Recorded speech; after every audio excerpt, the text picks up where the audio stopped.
Hola y bienvenidos a esta serie sobre la violencia doméstica. Soy Jessica Monge y en esta serie exploraremos cómo se ve realmente la violencia doméstica, cómo afecta a diferentes comunidades y cómo podemos apoyar a los sobrevivientes. Octubre es el mes de información sobre la violencia doméstica y queremos usar este tiempo para aprender y generar conciencia juntos. Esta serie es muy personal para mí. El año pasado, Brenda Alfaro Alcántara falleció el 5 de octubre. Brenda y yo nacimos con solo 3 semanas de diferencias en 1995. No éramos cercanas, pero ella era familia y ella pasó por algo realmente horrible. Incluso después de su fallecimiento, noté que muchas personas la culpaban o cuestionaban a sus acciones, algo muy común en la cultura latina, y eso es lo que quiero abordar en esta serie. También estoy recaudando fondos para el Círculo de Hispanidad, la organización a la que Brenda fue a buscar apoyo relacionando con la violencia doméstica. Ellos dan apoyo y tienen servicios para las personas sobrevivientes. Mi meta es recaudar $500 y si puedes donar, el link está abajo. Según datos del Departamento de Salud y Servicios Humanos de Estados Unidos, más de 15 millones de niños en este país viven en hogares donde ha ocurrido violencia doméstica al menos una vez. Además, estudios muestran que aproximadamente 13% de mujeres jóvenes y 4% de hombres han experimentado agresión psicológica de amigos cercanos. Estos números nos muestran que la violencia doméstica va más allá de relaciones de pareja. Antes de comenzar, quiero que piensen en esto. Si tienen hijas, sobrinas o nietas de la edad de Brenda, imaginen cómo se sintiera si algo les sucediera a ellas. Por eso necesitamos tomar la violencia doméstica en serio y saber que culpar a los sobrevivientes nunca está bien. Hoy nos acompaña la doctora Luz Argelia Gómez, psicóloga clínica con base en California, para hablar sobre la violencia doméstica en formas que no son tradicionales. Vamos a explorar cómo se ve el abuso en relaciones entre padre e hijo, amistades y otros tipos de relaciones. Y porque estas formas de violencia muchas veces no se notan en nuestras comunidades. Hola Argelia, muchas gracias por estar aquí. Claro, buenas tardes. Gracias a ti, Jessica, por la Gracias. invitación. Sí, Claro, claro. Vamos a comenzar y ¿te puedes introducir? claro que sí. Entonces, yo soy oficialmente la doctora Luz Argelia Gómez. Tengo un doctorado en el área de psicología. Soy psicóloga y mi doctorado es en psicología clínica. Mm. Entonces, yo tengo experiencia como terapeuta, pero antes de ser terapeuta, yo trabajé mucho tiempo por una agencia que trabajaba con personas que estaban pasando por violencia doméstica. ¿Y qué te animó a estar en esta carrera? Eh, Como a muchas personas, no sé si es afortunadamente o desafortunadamente, experiencias en mi vida personal me llevaron a tener la curiosidad y luego de allí pude brincar a lo que es la carrera ahora. Mm. Gracias por todo lo que haces para la gente que ayudas. Am, Gracias. ¿Cómo definirías la violencia doméstica? Okay. La violencia doméstica se trata de una situación donde alguien quiere mantener el poder y el control sobre otra persona. Y usualmente cuando hablamos de violencia doméstica, muchas veces se entiende como la violencia doméstica entre parejas románticas o entre parejas o entre personas que fueron parejas y ya no lo son, ¿verdad? Pero en realidad la definición de la violencia doméstica es más amplia que eso, ¿verdad? Y incluye a las personas que viven, o sea, que viven contigo. Y eso puede incluir, por ejemplo, la relación no solo entre pareja, sino también entre padres e hijos, Mm, entre hijos adultos contra sus padres, mm, también situaciones como de familiares viviendo con otros familiares que a lo mejor no son ni papás, pero a lo mejor un tío, un primo o primas. Y también puede incluir las relaciones donde no hay relación de sangre, pero por ejemplo una situación como del roommate, ujú. ¿verdad? Y entonces en esa situación también puede existir y es cuando alguien quiere ejercer el poder y el control sobre otra persona dentro de la vivienda. ¿Es bien común ver este tipo de violencia doméstica afuera de relaciones de pareja? Otra vez la pregunta, disculpa. Si encuentras que es común la violencia doméstica afuera de la relación íntimas. Desafortunadamente, sí. Ujú, Y yo creo que muchas personas pueden entender, por ejemplo, el abuso contra los niños, ¿verdad? ujú, Pero eso también se puede definir como una violencia doméstica, ujú. ¿verdad? Sí. También podemos entender, por ejemplo, cuando hay violencia entre un primo y una tía o algo así, ¿verdad? Que viven en el mismo hogar. Entonces, desafortunadamente, sí es algo común.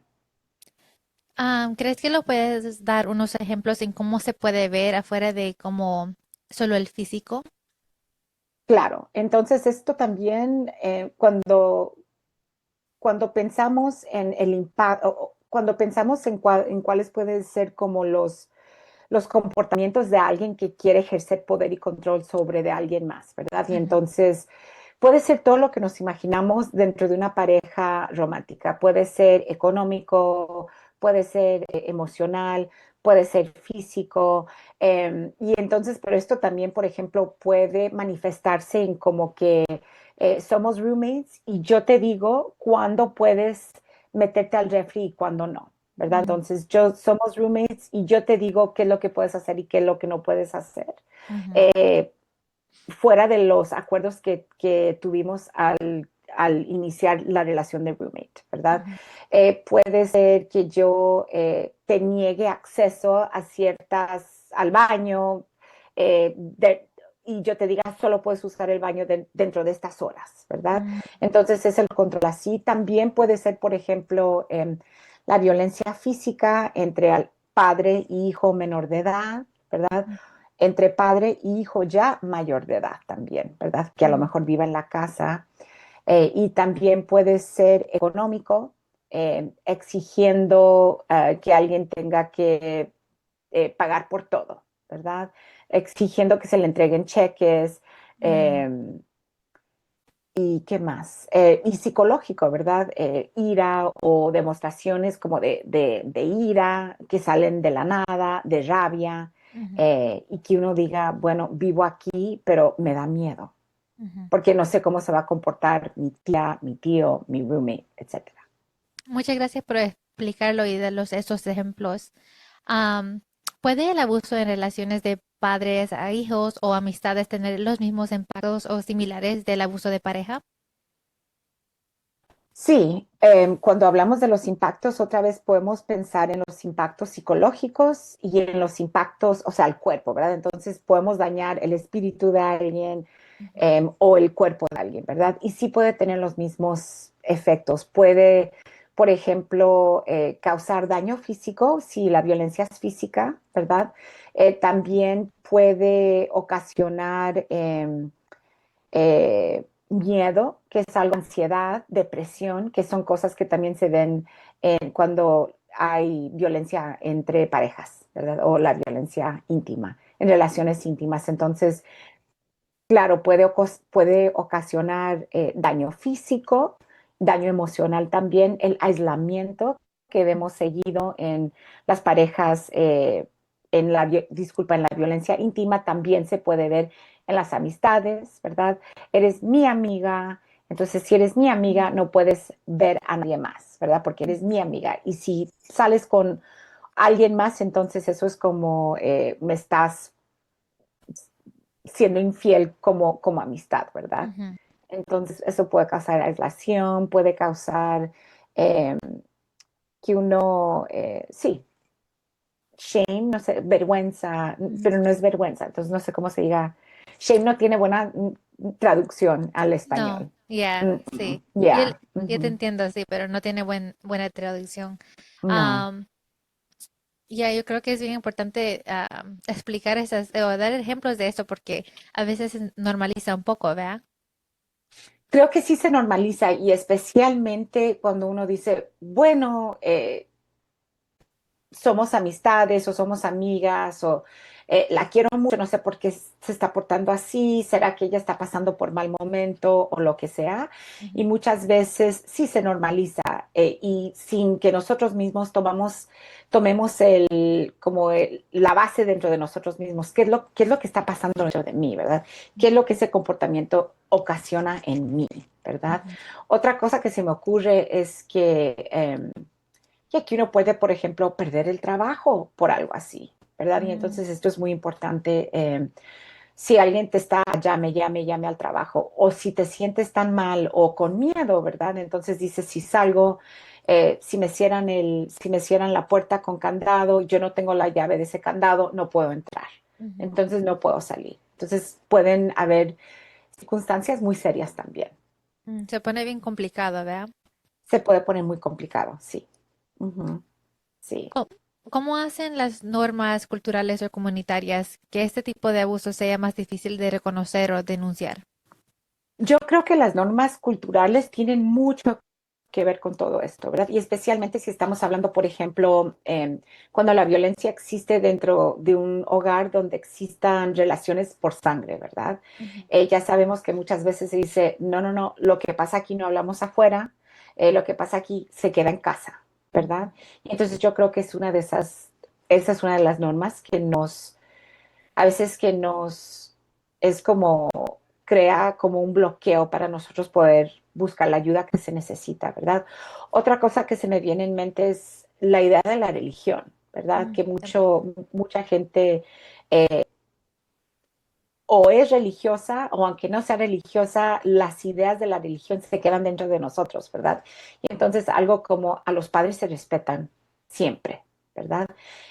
Y entonces ese es un punto donde yo digo, o a los mayores siempre se les tiene que respetar. Y entonces esa es una norma que yo también digo, muchas veces nos prohíbe buscar la ayuda o darle nombre apropiado a lo que está pasando, ¿verdad? Ujú. Es violencia. Pero decimos, bueno, no puedo decir nada porque es mi tía y es mayor que yo la tengo que respetar, o me está haciendo un favor y entonces, ¿cómo le voy a mal pagar el favor Ujú. si es que ella me está haciendo el favor de dejarme quedar aquí? Entonces, la otra cosa que yo veo desafortunadamente es cuando alguien tiene un estatus migratorio que a lo mejor están en proceso. Y esto yo lo he visto con jóvenes cuando llegan al país y son indocumentados, Mm. pero han entrado cuando son los jóvenes eh, que no son acompañados al llegar. Entonces, si tienen algún pariente en los Estados Unidos, hay eh, la potencial de que ellos puedan arreglar una circunstancia migratoria, pero tienen dónde quedarse, necesitan dónde quedarse, ¿verdad? Y entonces, un pariente puede ser literalmente, ahorita se me acaba de salir, ¿cómo se dice? Sponsor en español. Dios mío, Yo lo perdona. sé y literalmente se me fue de la cabeza, pero bueno, Ya, ya. entonces en ese caso, y yo lo he visto en esos casos donde algún joven algún joven llega a quedarse con una tía o con un tío y desafortunadamente allí empieza el abuso, ya sea laboral, que tienen que trabajar, pero no se les da dinero, o entre familia también, que se les ponen muchísimas limitaciones. No Ujú. puedes salir, no puedes esto, no puedes lo otro, solo te puedes comer esto, no puedes meterte al refri cuando tengas hambre. Mm. Todo está muy como limitado. Y uno dice, bueno, no me puedo salir porque está mi caso migratorio y estoy aquí Ujú. hasta que eso se solucione. ¿Hay recursos para ayudar a esas personas? Hay recursos, pero siempre me pongo a pensar en esto. La forma de violencia que más se reconoce es la de íntima, ¿verdad? Ujú. La violencia íntima entre parejas. Y hay muy poquitos recursos aún para la violencia entre parejas, ¿verdad? Y Mm. entonces, si hay poquitos recursos de la forma más reconocida, entonces hay menos recursos aún Ujú. para las personas que están pasando por violencia doméstica que no es de pareja íntima, Mm. ¿verdad? Muchos de los recursos son los mismos si una persona está llamando y quiere salirse de una relación violenta con su pareja. es el mismo recurso para alguien que está en una situación violenta con una tía y quiere salirse, ¿verdad? Muchas veces son los mismos recursos y desafortunadamente a veces se le da el privilegio a la persona que quiere salirse de la relación íntima. Mm. Y entonces hay otros recursos también que son fuera de los albergues o de un refugio, ¿verdad? A veces hay recursos legales y eso es algo que se puede buscar también, pero muchas veces lo que más se necesita es una vivienda y eso es lo que menos hay a veces, ayuda con vivienda, Mm. desafortunadamente. Gracias por explicar eso. Am, Tutor, se dice tutor, ¿Es sponsor se dice tutor? tutor, sí, Yo lo, yo, yo lo hice en Google legalmente, y dice sí. patrocinadora. O patrocinador, sí, pero es sponsor, like, que te pagan algo, pero en las escuelas y en el Mm. sistema legal se dice tutor. Ah, ok. Ujú. Gracias por Ya, explicar eso. disculpa, sí. No, no, no, no se preocupe. ¿Qué consejo le darías para prevenir o actuar la violencia doméstica en formas que no son tradicionales? Em, y esto es un poquito, esta es una pregunta un poquito difícil, ¿verdad? Porque uno siempre, o sea, si tú te das cuenta que este tipo de violencia puede existir, entonces tú tienes que saber cuándo te está sucediendo este tipo de violencia, ¿verdad? Y entonces para prevenir a veces se tiene que tener la sabiduría, se tiene que reconocer, ¿verdad? Y entonces yo creo que eso sería el primer paso, reconocer que uno tiene derechos, ya sea como roommate, ya sea como hijo adulto de un Ujú. hogar, ya sea como hijo chiquito también, ¿verdad? Pero igual a los niños menores de edad, yo creo que para ellos hay muchas protecciones por las escuelas, etcétera, por lo que se tiene que reportar, por las leyes que se tienen que reportar ese tipo de violencia. Ujú. Y para las personas ya mayores o adultas, a veces no existe el mismo sistema de protección, ¿verdad? Y entonces sería primeramente entender también en lo que estás entrando, ¿verdad? Porque hay muchas veces que por la urgencia buscamos un lugar y nos quedamos en el primer lugar que veamos y hay veces que se nos prende un foquito por dentro y no le hacemos caso al foquito, ¿verdad? Y entonces yo diría, investiga, si hay una duda dentro de ti, investiga esa duda, hazle caso a esa duda, ¿verdad? Segundo sería que cada quien tiene derechos, entonces aprender cuáles son tus derechos. Ujú. Es muy importante y hay lugares donde puedes hacer eso. Hay lugares, hay agencias sin lucro, ¿cómo se dice? No, Sin fines de lucro. sin fines de lucro, donde uno puede buscar este tipo de ayuda, ya sea legal eh, o sea, de muchas formas, ¿verdad? También estas mismas agencias que ayudan en situaciones de violencia íntima también pueden darte asesoramiento Mm. llamando a una línea de crisis, etcétera. Disculpa, para prevenir, yo también digo, ¿de quién es o sea, de quién es la obligación de prevenir la violencia, ¿verdad? ¿Es de la persona que está recibiendo la violencia o es de la persona que está dando la violencia? Ujú. Y yo digo que es la responsabilidad de la persona que está dando la violencia. Entonces eso ya sería también cuestión de empezar a cuestionarse por qué insisto que esto sea así, de dónde viene ese deseo que esto sea así, ¿verdad? Pero eso ya es un proceso quizás un poquito más detallado que tenga que ver con la terapia. Ujú. Pero yo digo que más que nada es absolutamente entender eh, lo que es una violencia doméstica, ¿verdad? Y luego también poder reconocerlo para luego poder pedir ayuda si es Ujú. necesario para salir de esa situación. Gracias. Y antes que le pregunte la última pregunta que tengo yo, ¿hay algo más que quieres compartir de este tema? Sí, llegando a lo mismo, ¿verdad? Que cuando hablamos de la violencia doméstica, muchas veces pensamos que la violencia doméstica empieza y termina con la violencia entre pareja o la violencia íntima y que la violencia íntima solo es física, Ujú. ¿verdad? Y entonces lo que yo quiero que se sepa y que se entienda es que la violencia doméstica es más allá de incluye a la violencia íntima, pero es más allá de la violencia entre pareja, ¿verdad? Y también incluye mucho más que lo físico.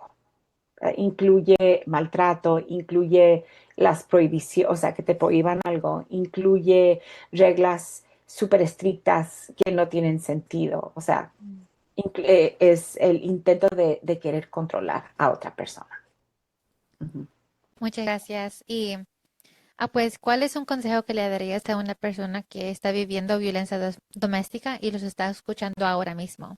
Si tú sientes que estás pasando por un momento de violencia doméstica, busca ver si hay alguien que tú puedes confiar en ellos para contarles lo que está pasando contigo, ¿verdad? Y luego buscar qué tipo de ayuda necesitas para poder salir de esa situación, ¿verdad? Porque como la definición es tan amplia, puede ser, por ejemplo, que yo vivo con mi tía, pero me tengo que salir y acá tengo otra tía y a lo mejor me puedo ir a vivir con mi otra tía, ¿verdad? O puede ser una relación, por ejemplo, entre roommates, donde yo diga, eh, puedo acudir, por ejemplo, al sistema legal. Me pueden dar una orden de restricción contra mi roommate, Ujú. ¿verdad? Entonces yo diría, busca a alguien de confianza, cuéntale lo que te está pasando y luego para que ellos te puedan ayudar a buscar la ayuda, porque a veces cuando nos está sucediendo en nuestra mente no nos cabe, no tenemos como el espacio cognitivo en ese momento de saber cuál debe ser nuestro próximo paso, ¿verdad? Y entonces alguien de confianza te puede ayudar con esto. Y luego, si no tienes a nadie de confianza, busca a una agencia que ayude a las personas que están pasando por violencia doméstica. Y hay varias agencias y también hay un número general de la línea nacional de violencia doméstica.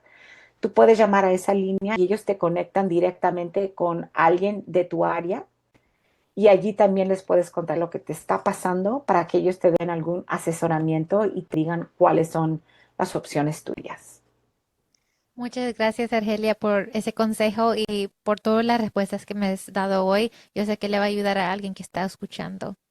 Claro. Y la última cosa es que yo diría que la seguridad tuya, o sea, si alguien está escuchando, la seguridad tuya es lo más importante. Entonces, queremos que tú llegues a un lugar donde te sientas seguro, no solo físicamente, sino también emocionalmente, ¿verdad? Y luego lo otro va a ser que no es tu culpa. Esto no es tu culpa, ¿verdad? Y entonces que tú no internalices ese sentido de culpabilidad, porque no es tu culpa y hay solución. Muchas gracias, Argelia. Claro que sí. Muchas gracias por ver el episodio de hoy. Espero que esta conversación te haya ayudado a comprender más sobre la violencia doméstica y su impacto y las barreras que enfrentan los sobrevivientes. Si puedes llevarte una cosa de este episodio, es que la violencia doméstica no solo pasa entre parejas, puede ocurrir en cualquier relación donde hay poder y control, incluyendo entre padre e hijo, amigos y en el trabajo. Es importante que reconozcamos estas situaciones y sepamos que las víctimas de cualquier tipo de abuso merecen apoyo y ayuda, sin importar quién sea la persona que los está lastimando. Esta serie está dedicada a Brenda Alfaro Alcántara, quien falleció el año pasado. Su historia nos recuerda que siempre debemos apoyar a las personas sobrevivientes. Si puedes, considera apoyar el Círculo de Hispanidad. Mi meta es recaudar $500 para apoyar a sobrevivientes como Brenda y podemos donar a través del link que está abajo. Por favor, comparte este video con alguien que puede beneficiar de aprender sobre la violencia doméstica y suscríbete para ver el resto de esta serie. Juntos podemos crear conciencia y ayudar a romper el ciclo. Gracias.